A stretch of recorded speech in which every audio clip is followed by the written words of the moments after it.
tenemos una pieza que tiene en la base un cuadrado. Ese cuadrado realmente es de 3 por 3 en la base y altura 1. O sea que hacemos ya esto. Vamos a marcar solo las líneas que se ven, no las discontinuas. Y tenemos aquí la altura 1. Ponemos aquí 1, aquí 3, ¿vale? Aquí 3. Y ahora tenemos ahí encima un cilindro que tiene de diámetro 2, o sea que viene aquí, y de altura 3, o sea que tendrá esta misma altura. Ahí está en verdadera medida. Bueno, pues ya tenemos. Esta será la perspectiva de tipo militar, ¿vale?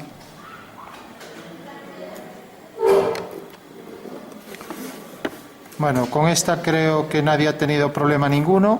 Lo que sí, aplicar la reducción, recordad, en las alturas, si esto mide 3, esto mide 1, sí que vamos a reducir las verticales a la mitad. O sea, de aquí a aquí, en vez de coger 3, podemos coger, o si queremos, 2 tercios. Si cogemos 2 tercios, pues 2 tercios de 3 es 2 centímetros, ¿vale? Y lo mismo, de esto cogemos también de 1, porque es 1, ¿no? Sí. Pues también cogemos 2 tercios de 1, ¿vale? Bueno. Sí. Bueno, pero ese dibujo por la discontinua. La reducción la que queráis, pero marcáis en Z, me ponéis ahí la que queráis. Vale. Bueno, fijaros, marcamos la sonometría, podemos coger esta referencia, yo lo voy a colocar aquí y hacemos los abatimientos de las caras. Vale. Entonces tengo la vertical, prolongo este eje. Bueno, debía hacerlo a lápiz para luego quitar. Bueno, es igual, hacemos esto. Siempre conviene también hacer un croquis acotado en planta y alzado. Entonces lo hacemos rápidamente, pues será mano alzada. Entonces ya que tenemos esto, pues tenemos el alzado aquí, lo dibujamos así. Y entonces hacemos aquí el cilindro. Como está mano alzada, no importan las medidas, ¿vale? Y tenemos el cuadrado. Lo que sí importa, pues marcar, por ejemplo, bien la posición de los ejes, aquí una cruz, y tenemos entonces aquí ya los dos ejes y aquí el eje de simetría y de revolución para el cilindro, ¿vale? Bueno, acotamos, esta medida era 3 y este era 1, ¿vale? Podemos poner estos elementos a 45 grados de mayor grosor, ¿vale? Está algo descentrado eso. Bueno, y por último, marcamos aquí el diámetro. Podemos hacerlo así, diámetro. El diámetro era 2. Vale. Bueno, tenemos, si no lo ponemos aquí, lo ponemos aquí arriba, pues haríamos así. Pondríamos aquí arriba esto. Y aquí sería obligatorio poner también diámetro 2. Hay que poner el símbolo ahí. O sea, sería esto, ¿vale? Lo pongo aquí con una rotura, ¿de acuerdo?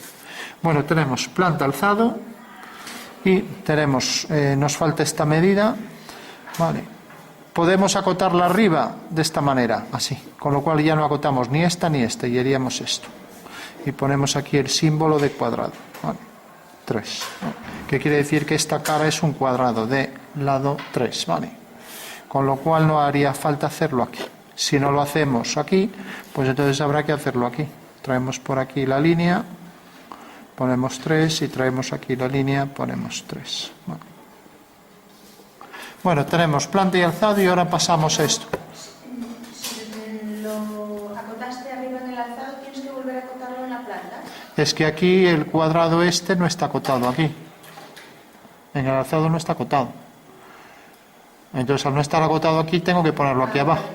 Vale. Bueno, hacemos el abatimiento de esto. Bueno, si alguien no tiene la regla para medir, pues siempre puede hacer aquí la vertical y a partir de un punto coger aquí el ángulo, ya lo pone aquí, 120, ¿vale? ¿Entiendes? Bueno, una vez que tenemos esto ya, para coger medidas iguales, ya que tiene que ser un triángulo equilátero, pues por ejemplo cogemos aquí, hacemos una circunferencia. Con lo cual, con esta circunferencia ya tenemos ahí el triángulo equilátero, ¿vale? Una vez que hemos hecho los ejes, entonces hay que abatir las 3 caras de la pirámide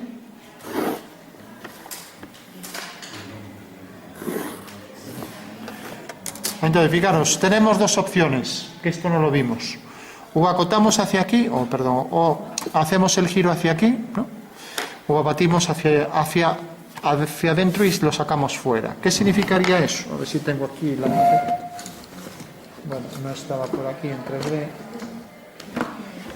Bueno, esto en 3D sería algo como esto. Fijaros, si tengo la pirámide, hasta ahora lo que veníamos haciendo era girar esta cara y venía a parar aquí.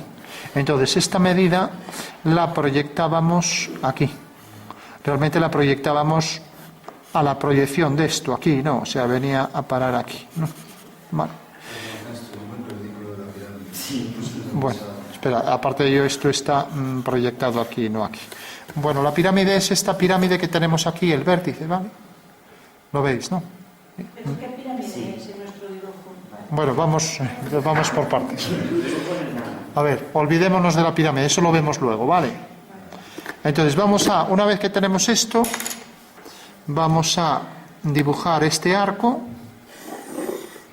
y este otro, el de aquí, ¿vale? Eso quiere decir que esta pirámide vamos a batir sus caras, ¿vale? Entonces, luego vemos por qué esto es cierto. Entonces, al unir este punto con este y este... ¿Por qué dibujaste la pirámide? Luego lo vemos, eso tengo que explicarlo en 3D mejor, ¿entiendes?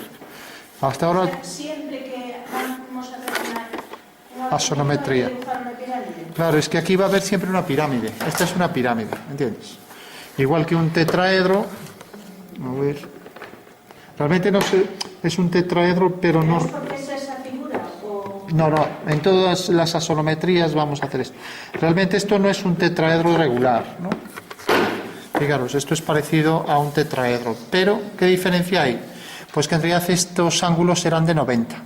O sea que realmente, si somos precisos, lo que va a ser es esto. O sea, esta pirámide. Esta sí que es real, ¿no? Vale. Porque tiene ángulos de 90. La esquina de un cubo, lo que se llama un triedro trirrectángulo, ¿vale? Bueno, una vez que tenemos esto, colocamos las vistas aquí. La planta y el alzado, ¿vale? Bueno, la planta es 3. Entonces venimos aquí, colocamos aquí 3. Colocamos aquí 3 también y ya hacemos el cuadrado, ¿vale?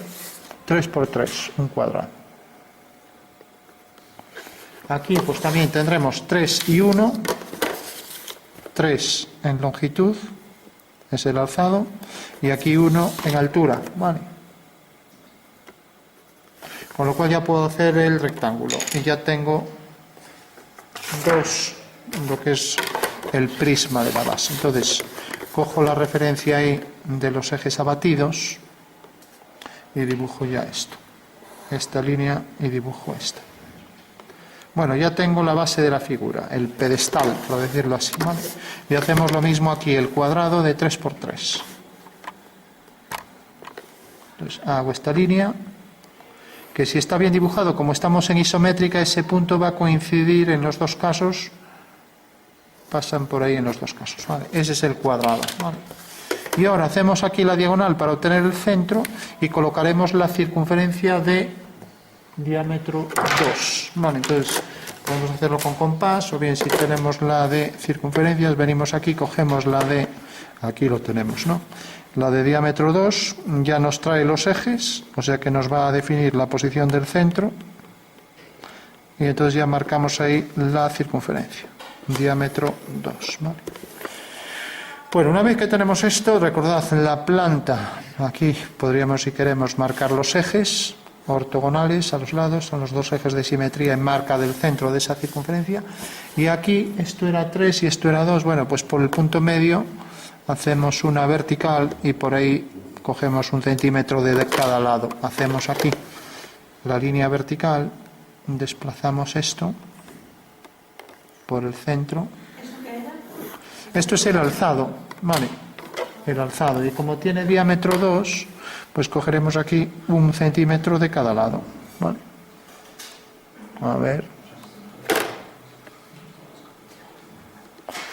Bueno, esta medida tiene que ser igual que esta, quiere decir que no medí muy bien. Y ahora aquí hago paralelas. Bueno, vamos a hacer como si fuera de cartabón.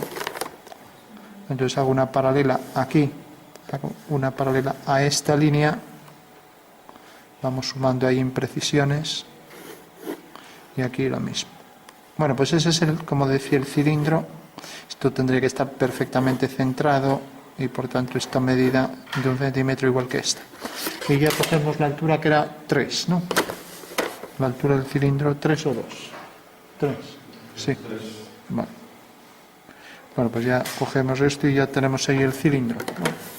Hay gente que una vez que tiene las vistas prefiere prolongarlas, porque normalmente la prolongación nos va a dar más definición. ¿Vale? Bueno, para que se vea más claro, podemos incluso marcar en amarillo, para que se vea las dos vistas. Vamos a marcarlas en amarillo para diferenciar luego del resto de líneas. Entonces tenemos esta figura toda amarilla. Y esta pues también.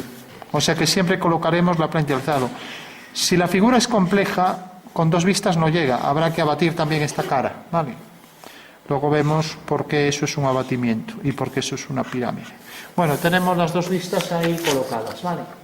Y ahora la pirámide sale de que esto, si lo giro, pues tengo esto colocado en una pirámide aquí y proyecto las líneas sobre este trozo, con lo cual va a salir la sonometría. Eso quiere decir que ahora voy a coger aquí el cartamón, proyecto siguiendo la dirección del eje Z, aquí, hago esta línea y hago esta y ya tengo ahí la posición exacta del prisma. Hago aquí el contorno del cilindro, va a ser esto. Vale. Y fijaros que si esta es paralela a esta, al desabatir, aquí arriba también será paralela a esta, ¿vale? Ya que en realidad estas dos líneas, pues corresponde a estas dos en la perspectiva, ¿vale? Bueno, eso quiere decir entonces que aquí tendré que hacer una paralela a esta por este punto. A ver. Ahí la tenemos. Y corta aquí. O sea que ahí me va a salir un rombo, ¿vale?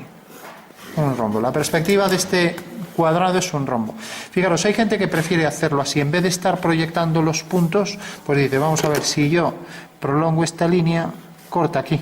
Eso quiere decir que este punto, si lo uno con este, pues ya tengo aquí esto. Porque al abatir esto, como esta línea pasa por el eje de giro, al abatir queda aquí, ¿vale? Y lo mismo, si prolongo pues el eje, pues lo mismo, tendría ahí el centro, aunque el centro también es la intersección de esta diagonal con esta línea. Ahí tenemos el centro, ¿vale? Bueno, y tenemos que la elipse va a venir por aquí, con lo cual con total precisión podría coger la plantilla de elipses y trazarla ahí. Pero bueno, vamos a darle la altura. Fijaros que si el dibujo está bien, este punto se debe corresponder con este. Y ahora al hacer una paralela por aquí, pues también ese punto se debe corresponder con este de arriba, ¿vale? Y como esto es una línea vertical paralelo al eje Z, pues aquí serán líneas verticales también, todas paralelas al eje Z y con la medida esta que queda aquí reducida a este tamaño, ¿vale? O sea que tendremos que hacer esa misma medida por cada uno de los vértices, ¿vale? Entonces ya puedo trazar aquí la dirección esta, fijaros que corresponde a este extremo, por aquí. O sea que por este extremo trazo esta línea y ya tengo ahí esa cara, ¿vale? Bueno, una vez que hago esto ya sé cuánto se reduce cada una de las aristas, lo voy a hacer aquí. Queda reducido a esto, paralelo a este eje y tiene que tener esta medida igual y lo mismo por aquí. Pues esta medida por aquí. Tenemos ya el prisma correspondiente a la base de la figura, ¿vale? Los cuatro romboides tienen que ser iguales. Ya, si nos salen muy parecidos es cuestión de precisión. Bueno, tenemos el prisma de la base. Fijaros que estamos proyectando esta cara amarilla aquí. Es esta, ¿la veis? Sobre este plano, ¿no? Vale. Y ahora vamos a hacer aquí el cilindro. Entonces, este es el eje mayor de la elipse, de aquí a aquí. Y el menor ya no está tan claro cómo hacerlo. Bueno, pues el método sería esto. Si yo hago aquí una horizontal, donde corta aquí, traigo aquí una horizontal. Si ahora hago aquí la vertical, donde corta aquí, traigo la horizontal. Y este es el eje menor de la elipse, de aquí a aquí. Y el otro, bueno, el semieje. El otro semieje tendrá igual medida. En todo caso, luego habría que subirlo aquí. Como ya tengo la plantilla de elipses, ya me lo va a dar hecho. Ella toda, solo tengo que buscar la elipse que tiene un diámetro igual a esos dos puntos. Esta es algo grande, bueno, esta se queda muy ajustada. Este es de 16, 18, sería del 17, pero bueno, vamos a coger esta. Fijaros que tengo que colocar aquí el eje menor de la elipse alineado con Z, ¿vale? Y luego el eje mayor sería esta línea. Y luego los ejes conjugados son la dirección de este eje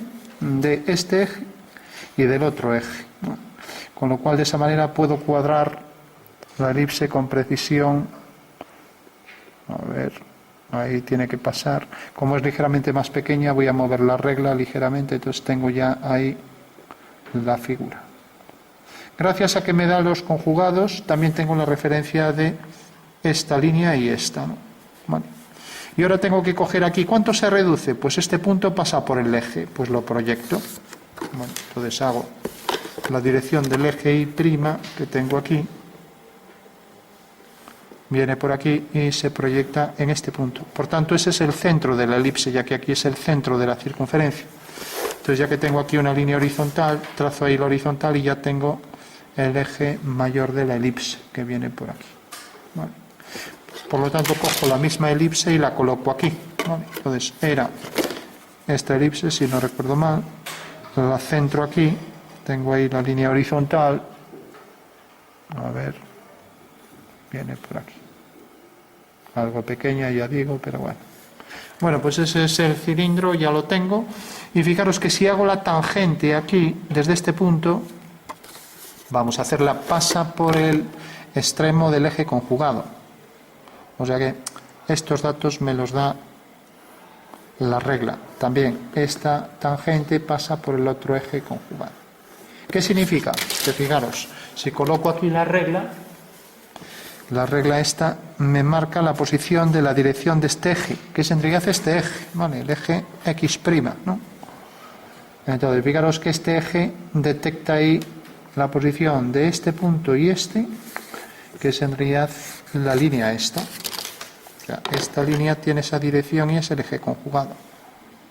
Entonces, como aquí a lo mejor resulta algo lioso, ahí está el eje conjugado, ¿vale? A ver. ¿Qué significaría ese eje conjugado a efectos prácticos? Pues fijaros, cuando hago una sonometría cualquiera, ahora tengo aquí una que es trimétrica con un ángulo cualquiera y hago un cuadrilátero que va a ser un cuadrado, entonces tengo aquí las dos diagonales, tengo la dirección de este eje y tengo la dirección de este eje, ¿no?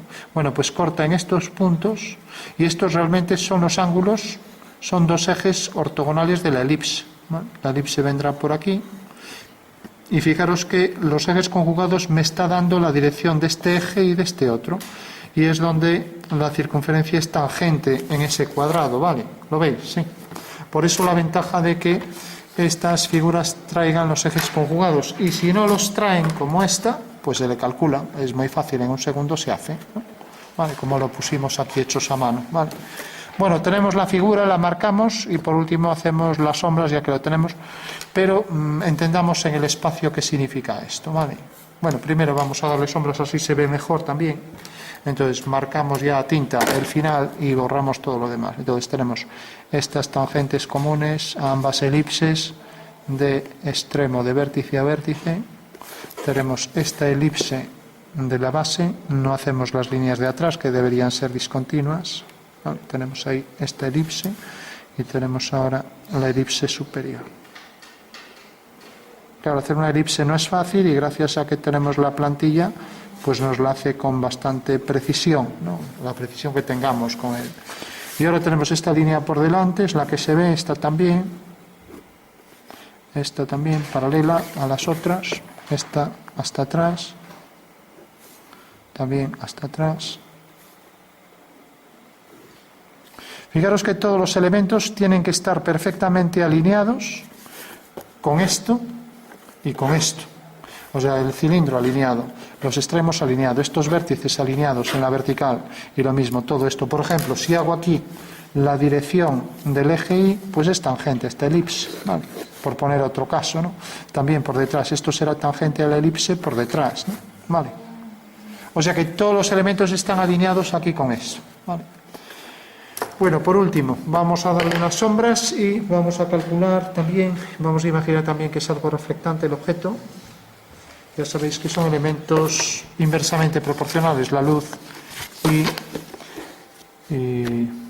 las sombras y los reflejos. Vale, vamos a hacer, nos olvidamos de que estos son 3 planos coordenados en una esquina del triedro y vamos a proyectar esto como si fuera el suelo. Vale, entonces fijaros, la forma más fácil. Bueno, en cualquier dirección podríamos hacerlo. Puedo hacer, por ejemplo, que venga aquí en esta dirección.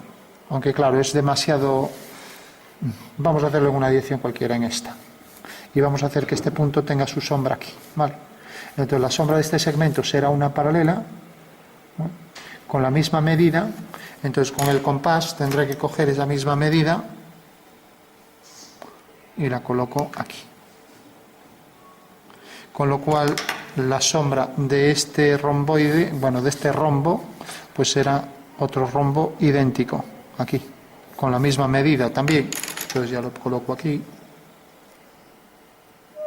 lo pongo aquí, así. Y la sombra, fijaros que la sombra de este punto cae aquí. La sombra, o sea, en realidad en todos los puntos habría que hacer estos triángulos nada más, ¿vale? Y luego el rayo de luz hace que venga por aquí y sale de aquí de la base, ¿vale? Bueno, pues ya tenemos la sombra que proyecta sobre el suelo, ¿vale? La sombra de este cilindro sigue la misma dirección y viene por aquí. O sea que hacemos la tangente al cilindro y diametralmente opuesto, porque es un cilindro, tenemos la otra tangente por ahí detrás, ¿vale?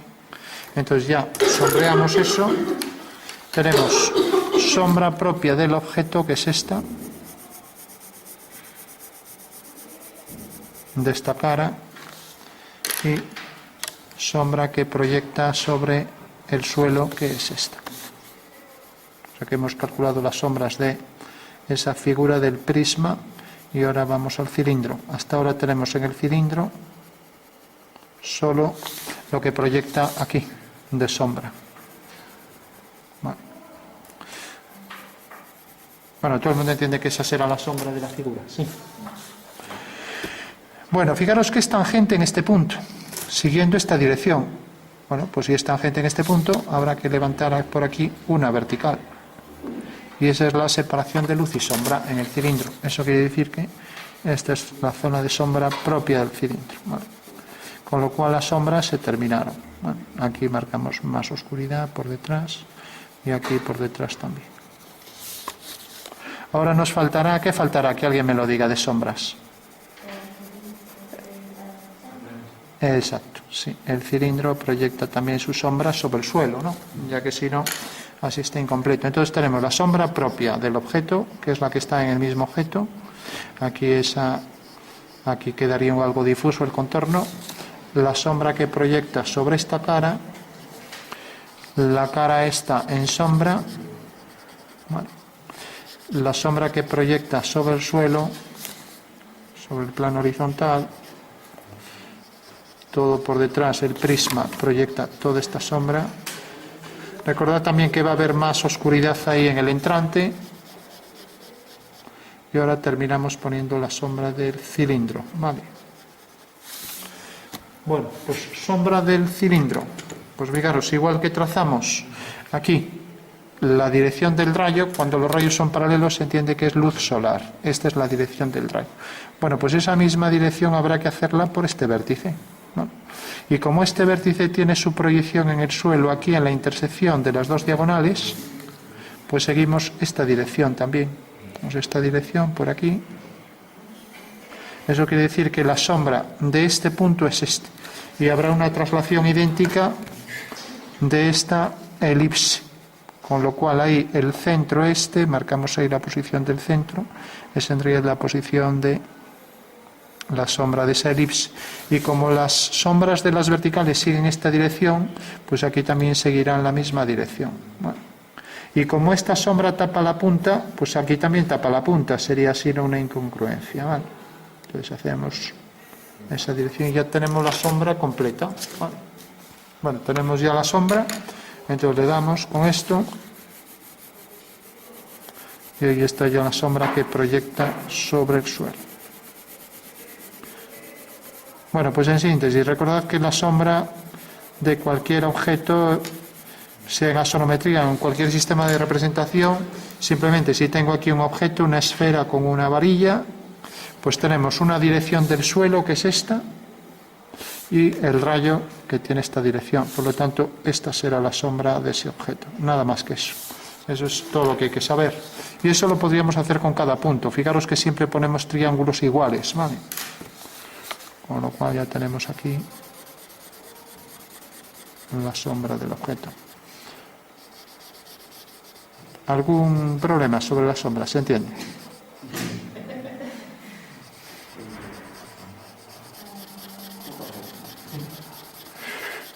Bueno, fijaros que es simplemente eso, hacer estos triángulos. Si el objeto es más pequeño, pues simplemente seguimos la misma dirección del rayo, que es esto, es este el rayo, y por tanto esta es la sombra del objeto, ¿vale?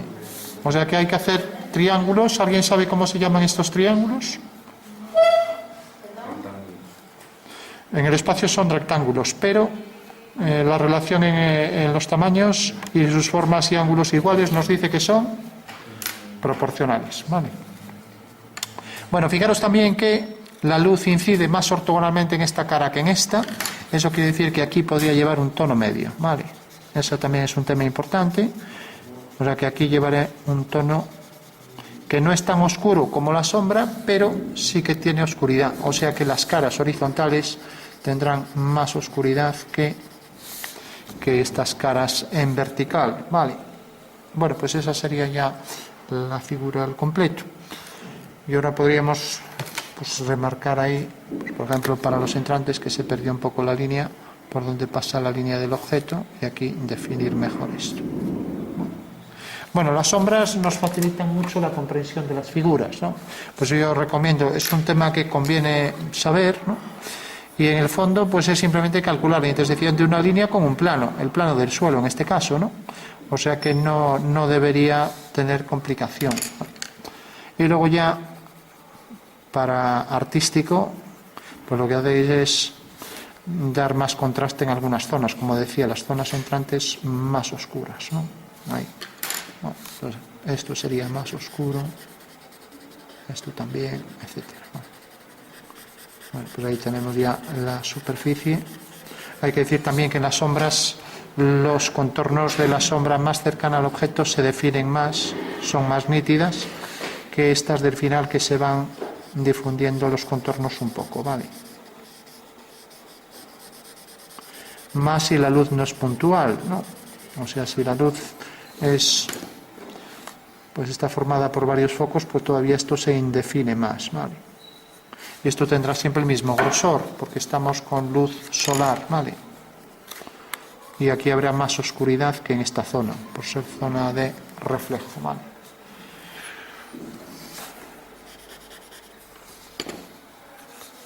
Bueno, también hay coherencia, ¿no? Lo normal es que si esto está muy oscuro, pues en general esto también sea más oscuro, ¿no?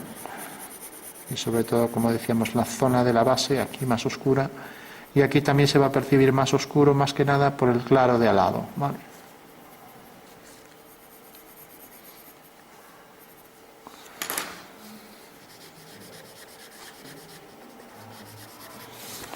Bueno, pues sabemos entonces ya cómo hacer las sombras. Tenemos, fijaros, por último, esto era un objeto en 3D. Y cuando tenemos, y vamos a verlo en caballero militar un momento, cuando hacemos la caballero militar de este objeto, pues es simplemente hacer esto, ¿no? ¿Y cuál es el fundamento espacial? Que esa sería la clave de esto. Tenemos más o menos este cuadrado, que es igual. Esta es la perspectiva, por ejemplo, caballera de ese objeto, ¿no? Lo veis ahí, ¿no? Entonces, cualquier sistema de representación tiene un fundamento espacial, que significa que si yo coloco esto aquí, la luz solar provoca esta sombra, ¿no? Y por tanto estoy haciendo una reducción de esta medida a esta a la mitad, ¿vale? Bueno, pues ese es el fundamento de este sistema, que lo estoy construyendo con líneas paralelas en proyección cilíndrica, se llama, y de forma oblicua. Por eso la cabellera es una proyección oblicua, está hecho con rayos paralelos, pero al ser paralelos es una proyección cilíndrica y oblicua, ¿vale? Esta también es una proyección cilíndrica porque está proyectado con ortogonales, pero ya no sería oblicua, sino que es ortogonal sobre el plano. Entonces, para saber cuánto se reduce, y alguien me dirá, ¿y por qué reducimos y no ponemos las medidas? Pues por esto. Fijaros que dependiendo de los ejes, yo aquí tengo, tal y como veis, esto es una sonometría, ¿no? Fijaros que, por ejemplo, esto se reduce mucho más que esto, ¿no? Dependiendo de los ángulos, pues la figura se va a reducir más o menos, ¿no? Por ejemplo, esto se reduce más que esto, ¿no? ¿Lo veis, no? Entonces hay que calcular cuánto se reduce cada uno. ¿Y de qué depende que esto se reduzca más que esto? Que alguien me lo diga. Pues la orientación de este eje está más frontal, este está muy tangencial, muy oblicuo, ¿no? Entonces esto se reduce mucho más, ¿no? Entonces, ¿qué se traduce entonces esa reducción mayor? ¿En qué se traduce aquí? Pues en esto. Para calcular la reducción exacta de cada arista, lo que hay que hacer es recortar la figura y entender que esto es una representación de algo espacial. ¿Y qué es realmente el espacio de esto? Pues es esto. Simplemente cogemos la pirámide, recortamos las caras abatidas, recortamos esto aunque duela. A ver, bueno, vamos a cortarlo por aquí.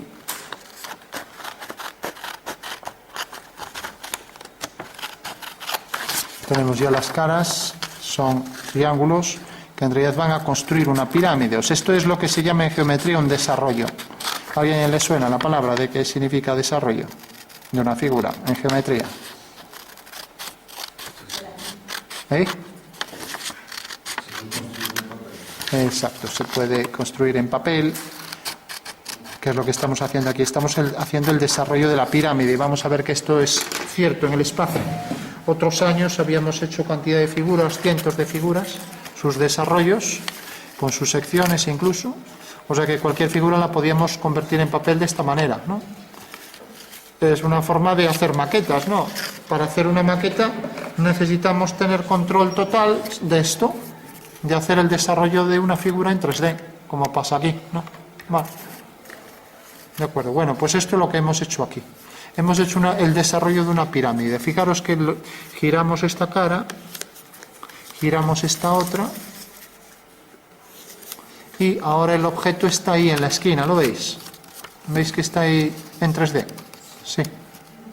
Entonces, una vez que colocamos el objeto en la esquina del cubo, este sería el cubo, la esquina del cubo aquí, ¿no? Una vez que está colocado aquí, lo colocamos de esta manera y proyectamos esta arista aquí. Y entonces vemos que se reduce esto. ¿Vale? ¿Lo veis? Sí. Si, por ejemplo, colocamos aquí el cilindro, tenemos aquí un cilindro para simularlo mejor, aunque no tiene el mismo tamaño, pero bueno. Fijaros que el cilindro viene por aquí, así, ¿vale? Lo veis ahí, ¿no? Está apoyado en esta cara, así, y al proyectarlo aquí abajo se reduce a esto. ¿Se entiende eso? Sí. Bueno, pues esa es la forma de calcular la reducción de todas las medidas, ¿no? La forma más fácil. Hay otras, ¿no? Incluso hay quien lo hace hasta con trigonometría.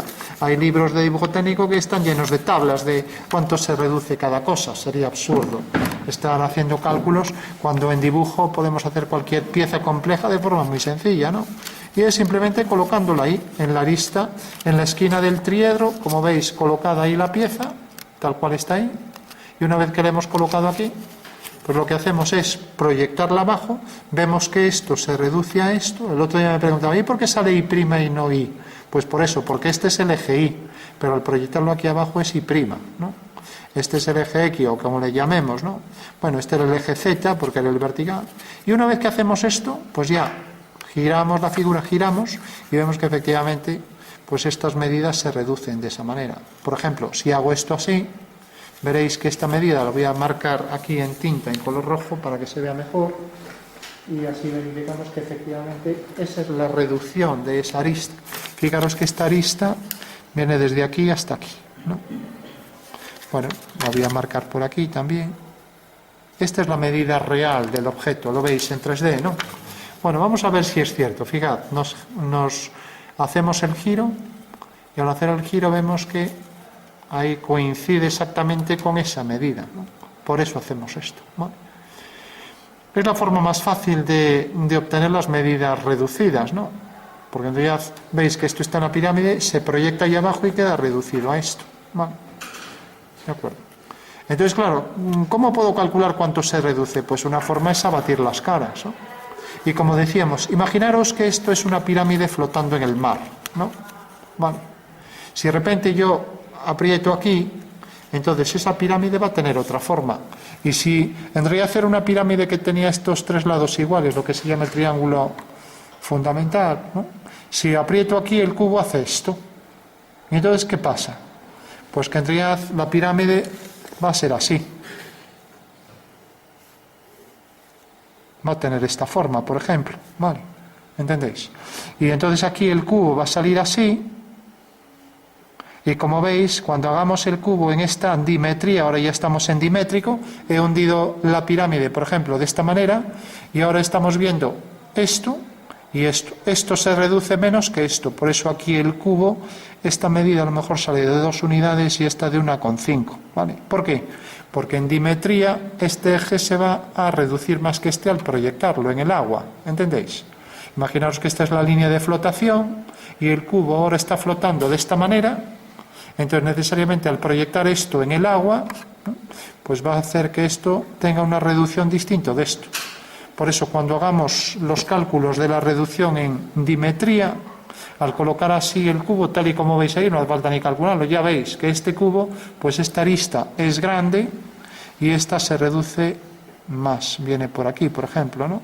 ¿Vale? O sea, esta se reduce y si hago esto, esta ya queda reducida prácticamente a nada. Lo veis ahí, ¿no? O sea, quedaría, por ejemplo, así. Esta es una trimetría. Las tres caras son distintas, los tres ángulos son distintos y estamos en trimétrico. El procedimiento para calcular esto es lo mismo. Coloco el cubo en la esquina, abato las caras y las proyecto y veréis que salen unas más reducidas que otras, ¿vale? Bueno, pues ese es el fundamento espacial de que estemos haciendo una pirámide y de que estemos abatiendo todas las caras, ¿vale? No es otro que ese, ¿vale? ¿De acuerdo? Bueno, no sé si se entiende. Bueno, una vez que tenemos ya las sombras arrojadas y propias de la figura, vamos a pensar que el objeto es reflectante y por tanto si es reflectante, las sombras pues ya se puede decir que proyecta las del suelo, pero las del objeto ya no quedan tan claras, ¿no? Ya que si fuera enteramente de espejos ya solo reflejaría y no tendría las sombras propias, ¿no? Pero bueno, sin llegar a esos términos, siendo altamente reflectante, podemos dar, siguiendo dirección del eje Z para un cilindro, tenemos por ejemplo esta dirección, haremos aquí, por ejemplo, esta sombra, este reflejo, quiere decir, ya que estamos hablando ahora de reflejos, aquí vamos a... Entonces ahora estamos hablando de que está reflejando alrededor, entonces habrá fundidos, tonos de fundido, de degradado, y aquí arriba exactamente igual. Podemos hacer, por ejemplo, una zona de más oscuridad y con degradado se va perdiendo, ya que está reflejando el oscuro que está más hacia un lado, por ejemplo, del cielo, ¿no? Entonces estamos convirtiendo en reflexión, ¿vale? Y aquí, pues el objeto, si es reflectante, pues también esto se reflejará hacia abajo todo. Y esto, pues también, aquí, por ejemplo, la reflexión aquí para esta línea. Entonces hacemos aquí la reflexión para esto y también de esto. O sea, se está reflejando hacia abajo. Lo mismo, todo por aquí.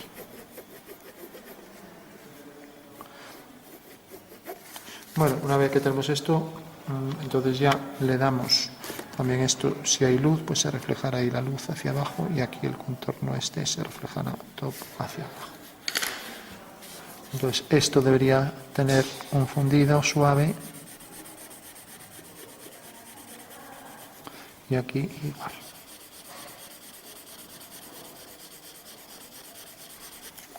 Aquí también debería tener fundido suave. Entonces, bueno, para que salga más suave podemos hacer así y luego intentar borrar. Bueno, entonces ese oscuro también se proyecta ahí con fuerza. Ahora lo estamos convirtiendo en metálico.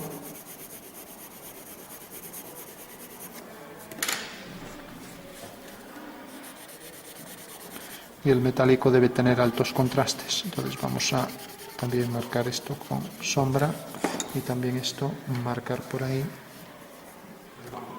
Sí. sí. Entonces hacemos el fundido por aquí.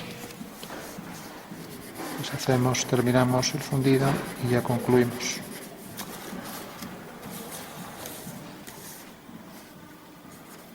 Entonces aquí también podemos hacer un degradado y aquí, como en realidad ya estamos hablando, podemos perderlo un poco, ya que es un espejo y no tiene por qué proyectar apenas la sombra. Bueno, pues ese sería el objeto, y también si esto se refleja aquí enfrente, esta línea se reflejará por aquí y esta se va alejando, entonces va subiendo por aquí. O sea que el reflejo de esa línea es esta y este punto vendrá para aquí, el reflejo de esta línea es este, etcétera. Con el oscuro que tiene. O sea, el reflejo de la superficie de cuadrado tendrá ahí esas formas de reflexión también por aquí.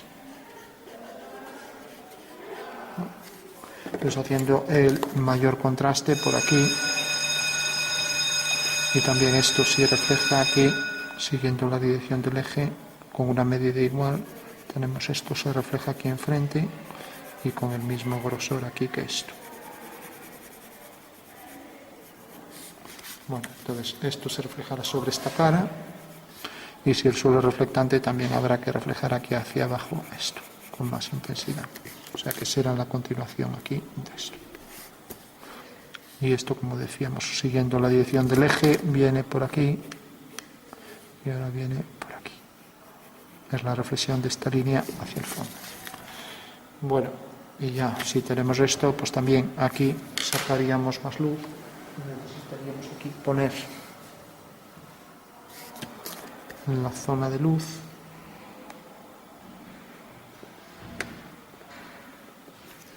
una forma de luz, y vamos a poner también aquí algo de luz que se va degradando hacia el fondo. Aquí quitamos todo esto que sobra, que era simplemente el degradado expandido una vez que difuminamos. Y aquí pues igual, y aquí también igual.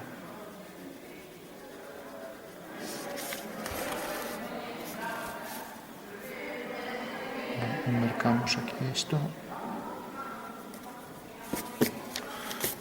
Bueno, pues ya tenemos la superficie reflectante. También quitamos aquí esto y podríamos darle un mayor contraste por alguna zona. Aquí, por ejemplo. Fundiendo también, no tienen por qué ser todas iguales. Y aquí también podemos darle algo de brillo. Pues por ejemplo hacia abajo, así como si recogiera algo de luz, pero esta zona es de oscuridad, ya que esto refleja ahí hacia abajo. Y aquí igual.